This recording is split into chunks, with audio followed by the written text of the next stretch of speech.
how's it going? I am Ashley Rose with TWM Talks, and this is TWM Talks Impact. We are TWM Plus, but you can call me Ash. I'm here with Courtney Rush of Impact Wrestling, knockout tag partner of Jessicka because she's sick, and she's sick. So, Courtney, how are you? I'm very good, and I love your name, Ashley Rose. Yep, nope. Great. I was born with it, God-given, that's what my parents named me.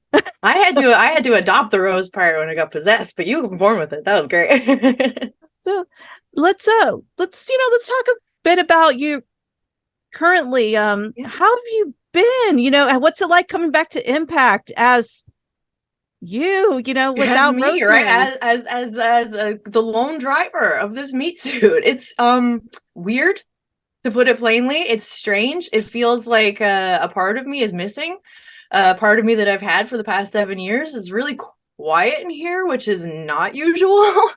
And it's neat. It's like it's a lot of change. A lot has changed over the wrestling landscape since I've been active, but it's definitely strange and kind of disquieting. I miss my demon. So you and Rosemary have not had any type of conversations about she just poof, As far as the last thing I remember, I only existed in the Twitch dimension online in cyberspace, and then all of a sudden I stepped out from that doorway from the undead realm, and I'm in Impact Wrestling, and I have no idea why. It was supposed to be Rosemary. If she's not here, then something has gone wrong down there, and that means it's probably up to me to figure it out. So it's been quite some time since we've seen you without Rosemary, or Rosemary was around for 7 years for years. I could imagine what that must feel like without her. Was there any type of fear coming in, just the unknown? It's definitely confusing, because especially like I do want to make sure people understand my symbiosis with Rosemary was 100% mutual.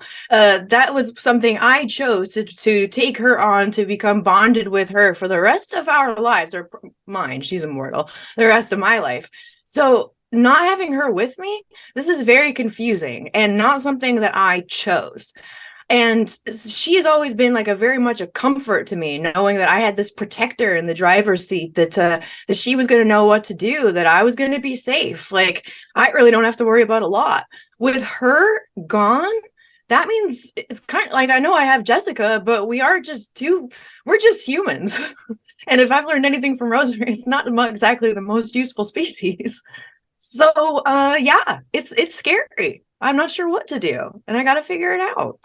So, how's your relationship with Jessicka? Since she's your tag partner now. So, how are you two getting along? What's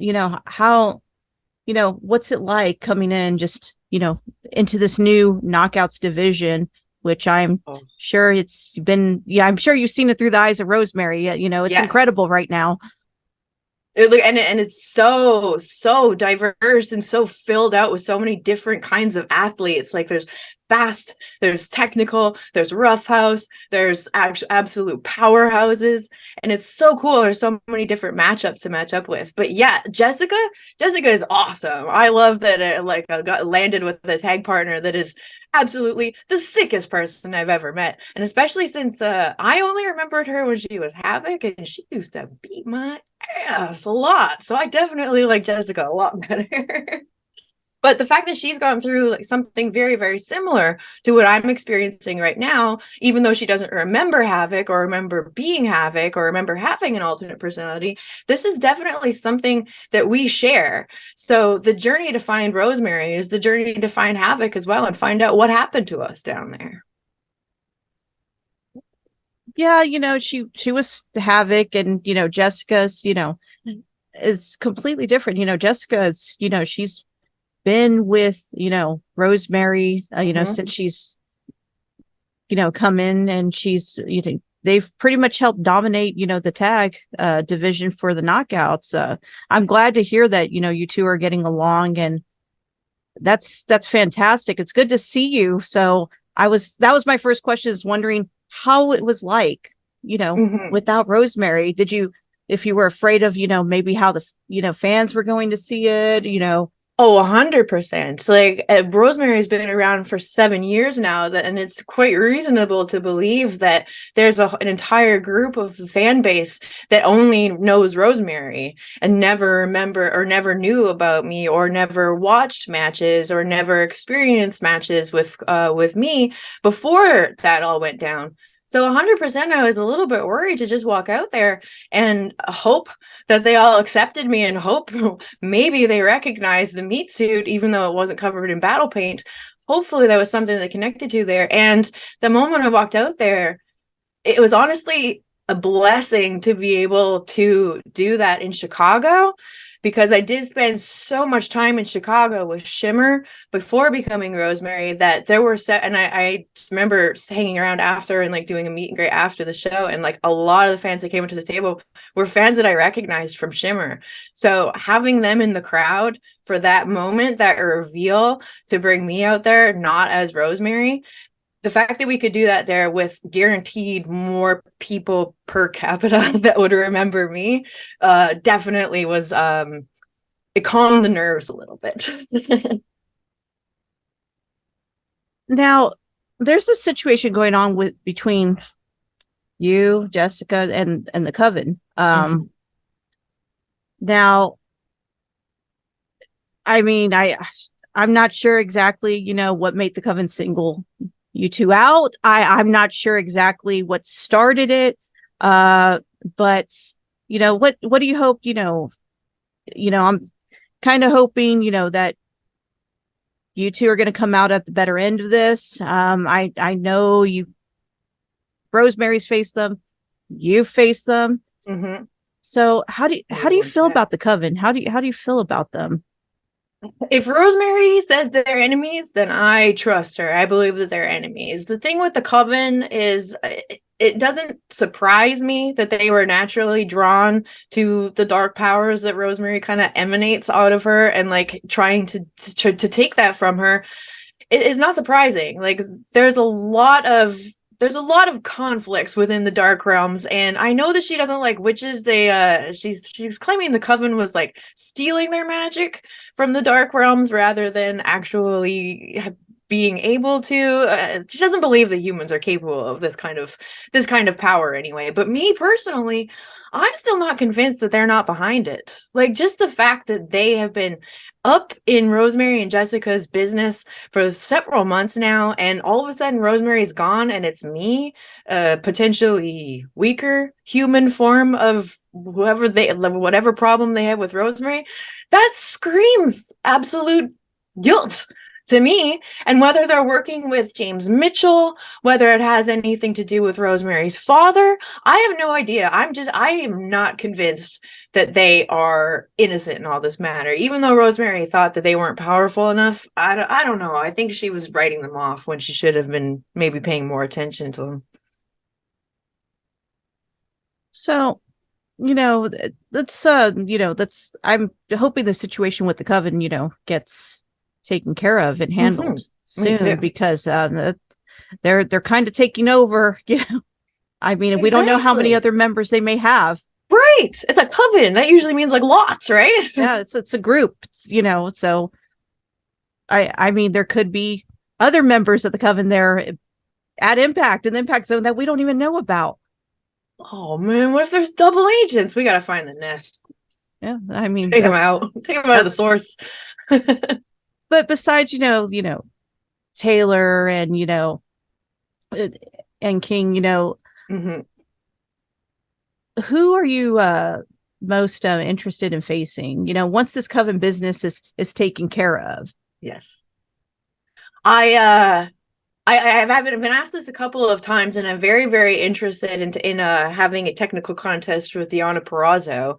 I think she's one of the best technical wrestlers in the world, and I know Rosemary's had a few matches with her, but she's very much a different style than I am, and I would love to test my muscle memory, my technical abilities against Deonna. I think that'd be great.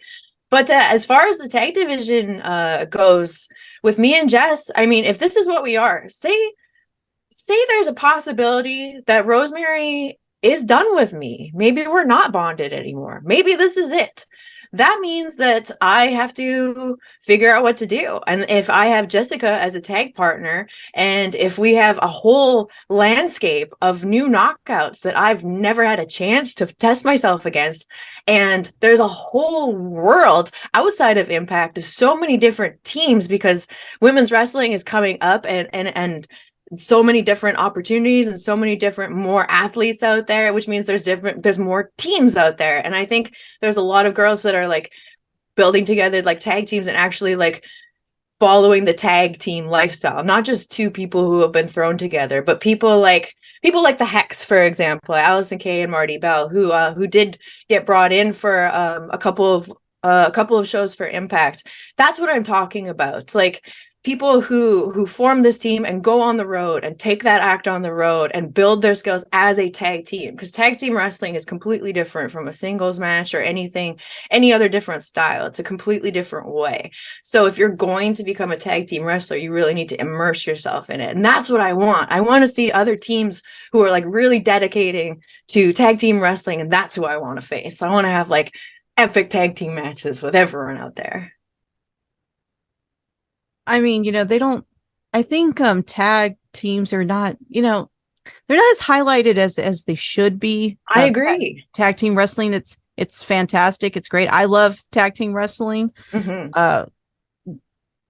There's tag teams that get thrown together, like you said.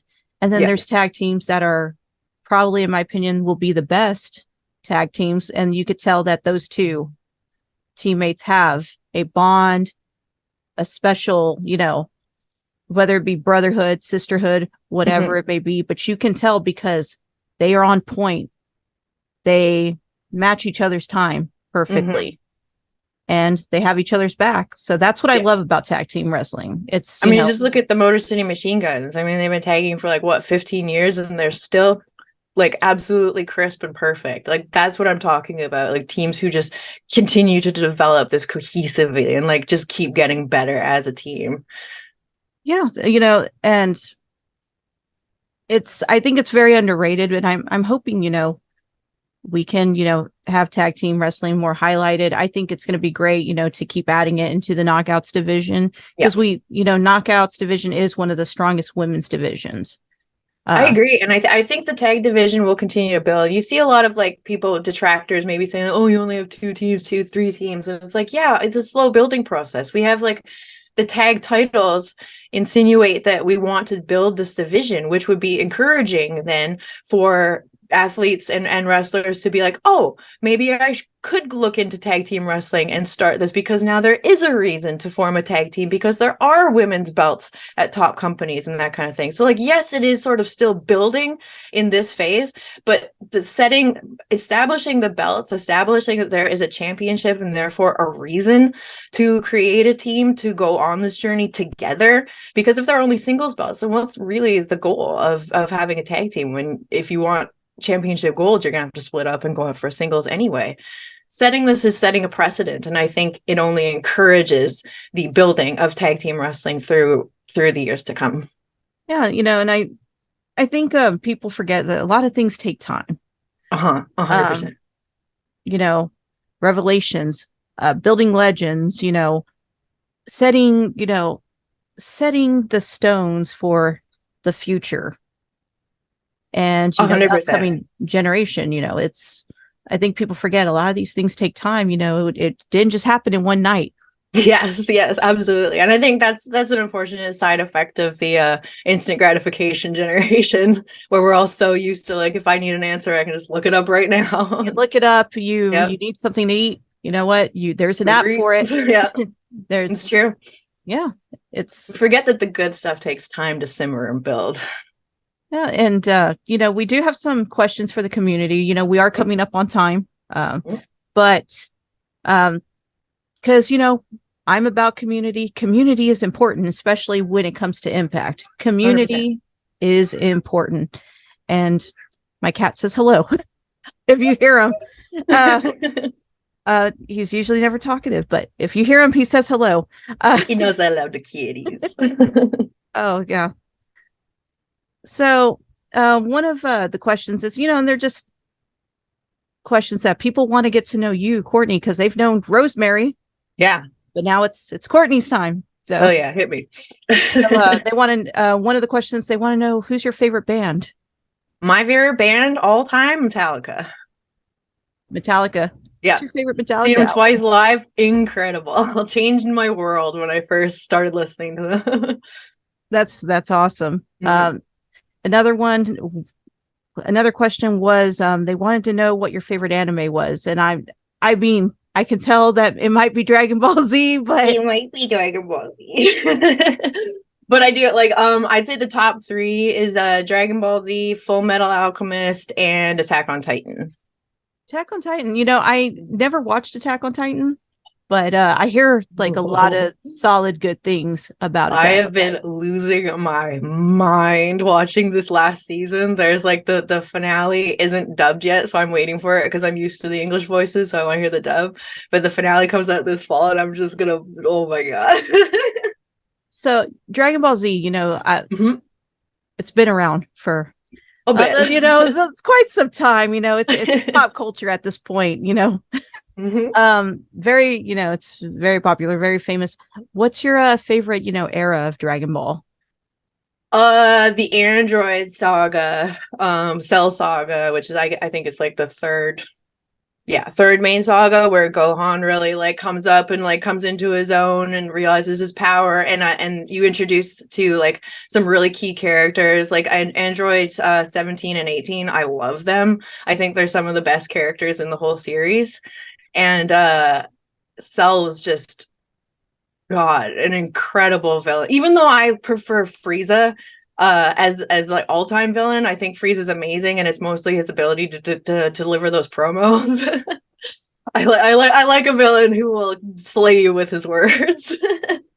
But Cell Saga is probably, arguably the greatest in the entire series. I know a lot of people will talk about Boo just because you got like the whole Vegeta angle. Yeah. I hate Boo. Really? So much. So much. He's so annoying to me that it just made me like very have my back up about whole Boo saga. I also think it has a lot to do with the fact that Cartoon Network aired Dragon Ball Z around that time. During the Boo saga, so I think that's why people were so familiar with it, right? Because it was aired so much. Like I recall it being aired a lot. Yeah, and it's probably the most like recognizable stuff, especially like I think the most recognizable image of Vegeta is Majin Vegeta, and it's like, but he's so much more than that. Yeah, it's one of those things. I think it's just familiarity, nostalgia. I agree. That's what it is. I agree, but I think the storytelling in Cell Saga is incredible. Yeah. Someone also wanted to know if you were a gamer and what is your favorite game? I do. I love gaming. Currently I'm playing, I'm always like several years behind on games because I have like a stack of things I just haven't had time to get to. I love the Assassin's Creed series. And I always play it like full on through. Like I have to get full Chivos, which is why it takes me so long to finish the games. Currently, I'm playing Origins, which is like 3 games behind now, but I'm absolutely loving it.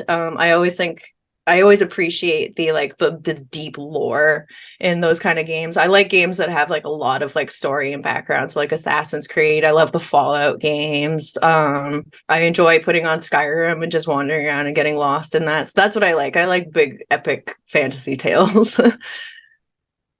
What's your favorite Assassin's Creed? Because they have like several of them. Several, yeah, right. I am loving Origins. Before this, I really liked Syndicate, because I really, really like Jacob and Evie's characters.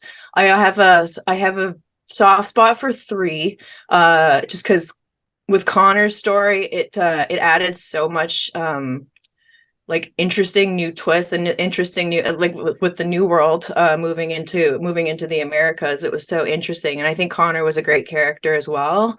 And it added a lot of like new stuff, like hunting and like being able to climb trees in 3. But I think if I think Brotherhood is still honestly the best. Brotherhood changed everything, and it just kept growing from there. Like the first one was incredible, but it was so limited because obviously we didn't know what we could do. Assassin's Creed 2 was great and introduces you to Ezio, but then I think by the time we got to Brotherhood, they were like, okay, we know what we're doing now. Let's go. Well, looks like, we're up to time. Thank you, for having this, conversation with me, having this Absolutely. talk. This was fun. It's good to see you, You too. without Rosemary, I hope wherever she's at, I hope wherever she's at, she's safe and she's good and she's okay. I hope so. She's probably in a fight somewhere. Yeah, she's probably in some type of battle, and she was just how she likes it. Yeah. But it's good to see you. It's good to see you in the Impact Zone, and it's good to see you with Jessicka. So it was nice. I hope everyone watches Impact on. They can get Impact Plus. They can check out Impact on DAZN, and they can also become an Ultimate Insider on YouTube. Hell yeah. Which is the easiest one. I think it's what, like $1.99 a month? Yeah. And then they have like a higher tier. Yeah. So it's definitely worth it. Access to all the archives. Well, not all of them, majority of them, but they're going to get there. We're getting there. We're building it. It's a slog.